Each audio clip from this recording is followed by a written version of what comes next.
اهلا وسهلا بيكم في قناتي. النهاردة عندنا فيديو مميز عن البرتقال والجزر، ملك الشتاء، وفوائده طبعا لا تعد ولا تحصى ولا تنتهي. هنتعلم مع بعض ازاي نفرز البرتقال والجزر بطريقة احترافية وسهلة جدا عشان تضمنوا استخدامه طول السنة، كمان عشان نقدر نستخدمه بكل سهولة في العصاير والحلويات والأطباق اللذيذة. ما تنسوش تتابعوا الفيديو للآخر لأن فيه نصايح وأسرار مش هتلاقوها في أي مكان تاني. يلا نبدأ، بس قبل ما نبدأ نقول بسم الله ونصلي على الرسول صلى الله عليه وسلم. طبعا احنا بنغسل البرتقال كويس جدا من أي أتربة بتبقى عليه، بعد كده بنقشره. وعندنا برضو الجزر نفس النظام، نقعناه في مية وبعد كده ابتدينا ان احنا نشيل الطبقة الخارجية اللي عليه. طبعا الجزر بيحتوي على فيتامين A اللي بيعزز صحة العين، وكمان غني بمضادات الأكسدة. عشان نكون متفقين مع بعض، انا في الفيديو ده هفرز برتقان بسرة وبرتقان بلدي اللي هو البرتقان اللي بيتعمل عصير في العصارة عادي، بس انا مش هعمله في العصارة، انا هعمل كله هيبقى في الخلاط. هفرزه عادي جدا، هعمله معاملة البرتقان ابو سرة، لان في ناس مثلا ما عندهاش عصارة بالكهرباء او عندها عصارة عادية بس ايديها بتوجعها، او ما عندهاش عصارة اصلا، فممكن ان احنا نستعمل الخلاط عادي جدا. انا هنا قشرت البرتقال وقطعت الكمية كلها، وبعد كده ابتدي ان انا اشيل منها البذر وابتدي ان انا افرزها في الاكياس. عايزين ندردش مع بعض شوية واقول لكم على اسرار البرتقال التي لا تعد ولا تحصى. يعني اول سر هو ان البرتقال يا جماعة مصدر طبيعي للطاقة، بيعزز المناعة وبيحمي جسمنا من نزلات البرد وخصوصا في فصل الشتاء.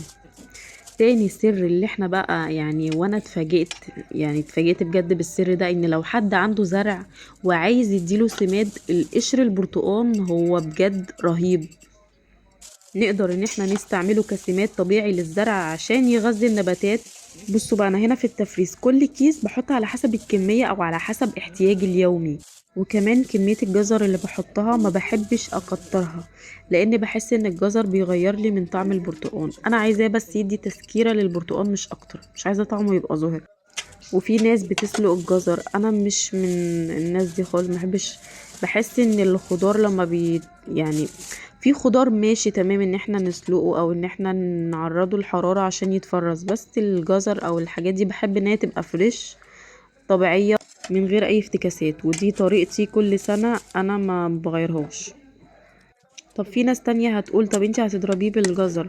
احنا بنسلق الجزر عشان لما يتضرب في الخلاط يبقى ناعم وما بيبانش القشور وما يبانش اي حاجة. اولا احنا اما هنفرمه في الخلاط او هنضربه في الخلاط، احنا هنضربه ناعم جدا جدا جدا لغاية اما البرتقان يبقى عبارة عن خليط سايل، مفيش مش هيتصفى، هو هيتشرب بكل حاجة فيه، لان البرتقان مفيش حاجة فيه تترمي. بجد البرتقان ده كنز يا جماعة. طيب احنا فرزنا البرتقان، ندخل بقى على الجزر. الجزر احنا هنفرمه في الكبة، بنقطعه قطع صغيرة كده اهوت، وهنضربه في الكبة كويس جدا لغاية لما يبقى ناعم. طب هنحتاجه في ايه؟ هنحتاجه في حاجات كتيرة جدا.